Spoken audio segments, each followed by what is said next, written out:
Hi everyone, trade সন্ধান চ্যানেলে আপনাদের সকলকে স্বাগতম। তো আজকের এই ভিডিওতে আমি আপনাদেরকে তিনটে স্টক নিয়ে বলবো, যেগুলোতে আমার এক্সপেকটেশন অনুযায়ী বা আমার প্রেডিকশন অনুযায়ী আপমুভ দিতে পারে মোটামুটি 10 থেকে 15%, ঠিক আছে। এবং সেগুলো আমি আপনাদেরকে শেয়ার করব। যারা অ্যাকচুয়ালি সুইং ট্রেড করে তাদের ক্ষেত্রে অনেকটাই হেল্পফুল হবে। তো আমি আপনাদেরকে পুরো ডিটেলস শেয়ার করব। এবং যেহেতু আমি কোনো ফাইন্যান্সিয়াল অ্যাডভাইজার নই, তো সেক্ষেত্রে আপনি ইনভেস্টমেন্ট করার আগে অবশ্যই আপনি নিজে আগে সেগুলো দেখবেন, ভালোভাবে প্রেডিকশন করবেন, তারপরেই ইনভেস্টমেন্ট করবেন। তো চলুন আপনাদেরকে স্ক্রিনে শেয়ার করি অল ডিটেলস, যে কীরকম সেটআপ তৈরি হয়েছে এবং আপমুভ দেওয়ার পসিবিলিটি রয়েছে কিনা, এবং তার টার্গেট কত দূর বা স্টপ লস কত দূর, এভরিথিং আপনাদেরকে শেয়ার করব। এবং এই ভিডিওটি ভালো লেগে থাকলে অবশ্যই একটি লাইক করবেন এবং আপনার ফ্রেন্ডসদেরকে শেয়ার করতে ভুলবেন না। চলুন স্ক্রিনে চলে যাই। তো প্রথমে যে স্টকের নিয়ে আলোচনা করব সেটা হচ্ছে বাজাজ ফাইন্যান্স। তো এখানে দেখুন বাজাজ ফাইন্যান্সের যে চার্ট টোটালি বুলিশ লাগছে। এই কারণে এটা হচ্ছে একটা ফ্ল্যাগ প্যাটার্ন, এবং ফ্ল্যাগ প্যাটার্ন আপনারা যদি না জেনে থাকেন অবশ্যই গুগলে সার্চ করবেন। এটা হচ্ছে বুলিশ ফ্ল্যাগ লাগছে আমার সেটআপ অনুযায়ী। তো এখানে দেখুন ট্রেন্ড লাইন অনুযায়ী মার্কেট কিন্তু 3বার সাপোর্ট দিয়েছে, এবং বেশিরভাগ ক্ষেত্রে আপনি দেখবেন যে যখনই মার্কেট কোনো একটা ট্রেন্ড লাইনে 2বার সাপোর্ট দেয় এবং 3বারের বেলা যদি সাপোর্ট দেয়, তো সেক্ষেত্রে 90% টাইম মার্কেট কিন্তু সেই 3বারের যে সাপোর্টকে রেসপেক্ট দেয়, মানে ব্রেক করে না নিচের দিকে, ঠিক আছে। তো এক্ষেত্রেও এখনও পর্যন্ত ব্রেক করেনি, এখান থেকে একটা ছোট মুভ দিয়েছে। এবং আমার যে পসিবিলিটি লাগছে এখান থেকে দেখুন যে মার্কেটে এটা হচ্ছে রেসিস্ট্যান্স, এই ঘরটা। এখানে রেসিস্ট্যান্স বলতে এখানে দেখুন সেলার্স খুব ভালোভাবে অ্যাক্টিভ আছে, মানে বায়ার্স যখনই এখানে উপরের দিকে গিয়েছে এখান থেকে সেলার্স কিন্তু প্রাইসকে নিচের দিকে নিয়ে এসেছে, ফের বায়ার্স একবার চেষ্টা করেছে, ফের প্রাইসকে নিচের দিকে নিয়ে এসেছে। এরকমভাবে একটা মানে রেসিস্ট্যান্সে বায়ার্স কিন্তু মোটামুটি 3 থেকে 4বার মাল্টিপ্লে টাইম রেসিস্ট্যান্সকে ব্রেক করার চেষ্টা করেছে এবং আপের দিকে যাওয়ার জন্য বারবার চেষ্টা করছে। বাট এই জায়গায় যেহেতু সেলার্স অ্যাক্টিভেট আছে, তো সেক্ষেত্রে কিন্তু বায়ার্স এখনও পর্যন্ত পারছে না। তো এরপর ব্যাপার হচ্ছে যে এখানে দেখুন যে মার্কেটে যেহেতু 3বার সাপোর্ট দিয়েছে, এখান থেকে যদি ডাব্লু প্যাটার্ন টাইপের তৈরি করে তো পসিবিলিটি খুব বেশি যে মার্কেট এর পরে কিন্তু খুব ইজিলিভাবে ব্রেক করে দিতে পারে, এবং সিধা এর যে টার্গেট, এই যে রেসিস্ট্যান্স, এখানে যে রেসিস্ট্যান্স এই অনুযায়ী এত দূর হতে পারে। তো এখান থেকে যদি দেখা যায় এখনও পর্যন্ত মোটামুটি এত দূর টার্গেট মানে 15% ধরে রাখুন, ঠিক আছে। এবং এত দূরও যদি আসে তো 9-10% ইজিলি কিন্তু দিয়ে দিতে পারে। এবং স্টকের ক্ষেত্রে 10% 15% রিটার্ন মানে খুব বেশি রিটার্ন, অনেক বেশি রিটার্ন বলা যায়। তো এখানে দেখুন আপনার রিস্ক রিওয়ার্ডের যদি কথা বলা যায়, এখান থেকে রিস্ক রিওয়ার্ডের কথা বললে আপনি যে প্রিভিয়াস যে সাপোর্ট, এই প্রিভিয়াস সাপোর্টের লোতে দিতে পারেন।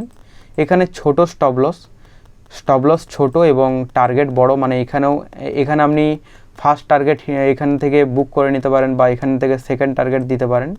তো এটা হচ্ছে টোটালি বুলিশ লাগছে। এবং এটা হচ্ছে 1 উইকের যদি টাইম ফ্রেম দেখা যায়, 1 উইকের টাইম ফ্রেমে দেখুন যে মার্কেটে এটা হচ্ছে রেসিস্ট্যান্স এবং এটা হচ্ছে সাপোর্ট। এই হিসেবে মার্কেট একটা রেঞ্জের মধ্যে মোটামুটি কতদিন ধরে টাইম স্পেন্ড করেছে দেখুন। যদি আমি এখান থেকে এখানে প্লট করি, অলমোস্ট 1000 দিনের বেশি কিন্তু টাইম স্পেন্ড করেছে বাজাজ ফাইন্যান্স, ওকে।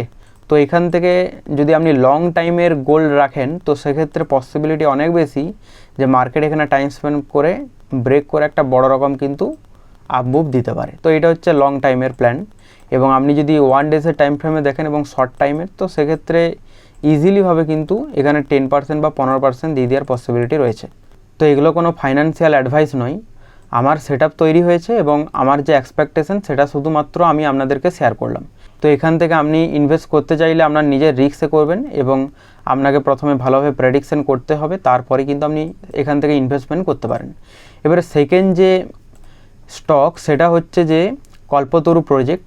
তো কল্পতরু প্রজেক্টের যে স্টকে এখানে দেখুন 1 ডেজের টাইম ফ্রেমে আমি যদি এখান থেকে এখানে প্লট করি, মোটামুটি 72 দিনের মতো কিন্তু টাইম স্পেন্ড করেছে, ফের এখানে কিন্তু ব্রেক করেছে, মানে এখান থেকে ব্রেকআউট দিয়েছে। এবারে দেখুন মার্কেটে একটা লেভেলে যখন সেলার্স অ্যাক্টিভেট থাকে এবং বারবার প্রাইসকে নিচের দিকে নামানোর চেষ্টা করে, মানে এখান থেকে বায়ার্স তো চেষ্টা করছে প্রাইসকে উপরের দিকে ব্রেক করার, কিন্তু বায়ার্স যতবারই চেষ্টা করেছে ততবারই ফেল হয়েছে। এবার বারবার যখন একটা জায়গাতে বায়ার্স মানে উইকনেস হয় এবং সেলার্স যদি স্ট্রং হয়, তো একটা টাইম সে কিন্তু ব্রেক করে দেয়, মানে বায়ার্স কিন্তু একটা টাইম ব্রেক করে দেয়, যেহেতু বায়ার্স বারবার চেষ্টা করেছে। তো ফাইনালি এখানে ব্রেক করেছে, কিন্তু ব্রেক করলেও এখানে কিন্তু তার যে একটা মুভমেন্ট, মানে যেরকম মুভমেন্টটা দেওয়ার কথা এখানে কিন্তু সেই রকম মুভমেন্ট দেখা যায়নি। এখানে দেখুন ব্রেক করার পর কিন্তু এখনও পর্যন্ত ভালো মুভমেন্ট উপরের দিকে দেয়নি, এখানে কিন্তু রেঞ্জ বাউন্ড হয়ে গেছে মার্কেট। এখান থেকে আমার যে প্রেডিকশন সেটা হচ্ছে যে যেহেতু এখানে রেঞ্জ বাউন্ড হয়েছে, তো পসিবিলিটি রয়েছে যে সামান্য একটু নিচের দিকে নামার। এখান থেকে মার্কেট যদি ফের এই যে হাইটাকে ব্রেক করে, তো তাহলে কিন্তু একটা বড় রকম কিন্তু উপরের দিকে আপ মুভ দিতে পারে, এবং সেটা 10 বা 15% মতন ইজিলি দিয়ে দিতে পারে। ওকে, তো এটা হচ্ছে দেখবেন যে এখানে মার্কেটে যেহেতু বারবার রেসিস্ট্যান্স দিয়েছে, বায়ার্স ব্রেক করার পরও সে কিন্তু খুব ভালোভাবে মোমেন্টাম দিতে পারেনি, যেটা দেওয়া উচিত ছিল।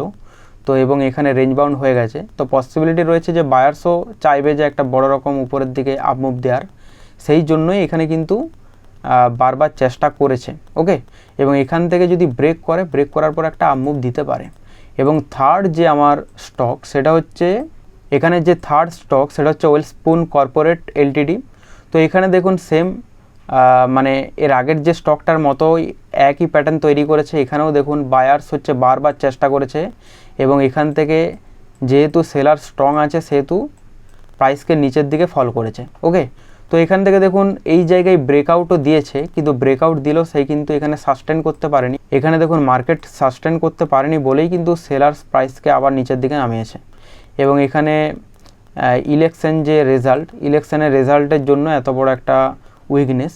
তো তারপর কিন্তু মার্কেট দেখুন আপসাইডেই মুভমেন্ট দিয়েছে, কিন্তু আপসাইডে মুভমেন্ট দিলেও এখানে এই কারণে কনসলিডেশন করেছে যে মার্কেট যেহেতু এই জায়গার থেকে এত উপরে অলরেডি দিয়েছে, তো সেক্ষেত্রে এখানে অবভিয়াসলি সেলার্সের ঘর এইটা। তো সেলার্স তো চাইবে যে প্রাইসকে একবার নিচের দিকে নামানোর, কারণ এখান থেকে দেখুন যে যারা এখানে ইনভেস্ট করেছে এই জায়গায়, এবং এখনও পর্যন্ত তারা অলরেডি 32-33% প্রফিটে আছে। তো মার্কেট তো একবারে আপ যায় না, এখানে আপ মুভ একটা দিয়েছে, এবং আপ মুভ দেওয়ার পর মার্কেট কিছুটা কনসলিডেশন করছে। এখান থেকে ফের যদি তার যে রেসিস্ট্যান্সকে ব্রেক করে, তাহলে আর একটা আপ মুভ দেওয়ার পসিবিলিটি রয়েছে। কেন পসিবিলিটি রয়েছে? কারণ এখানে হচ্ছে এটা হচ্ছে সেলার্সের ঘর, এবং এই সেলার্সের ঘরটা ব্রেক করার পর সে কিন্তু একটা র্যালি দিতে পারে।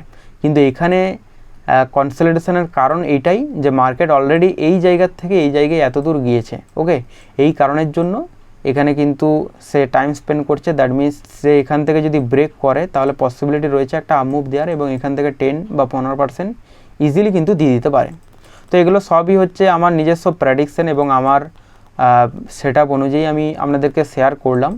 যারা অ্যাকচুয়ালি সুইং ট্রেডিং করেন তাদের ক্ষেত্রে অনেকটাই হেল্প হবে, কারণ তারা নিজস্ব অ্যানালাইজ করে তারপরে কিন্তু ইনভেস্ট করবেন। ওকে, এবং নিজস্ব রিস্কে। তো এখানে আমি আপনাদেরকে এটাই শেয়ার করলাম, এবং তার সঙ্গে সঙ্গে আমার এই চ্যানেলের মাধ্যমে আমি অপশান ট্রেডিং তো আপনাদেরকে দেখাবই।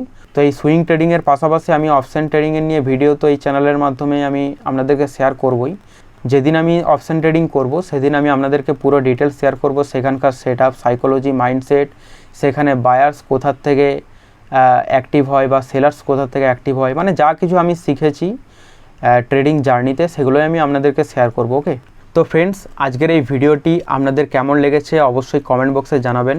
তো দেখা হচ্ছে পরবর্তী ভিডিওতে, ততক্ষণ ভালো থাকবেন। জয় হিন্দ।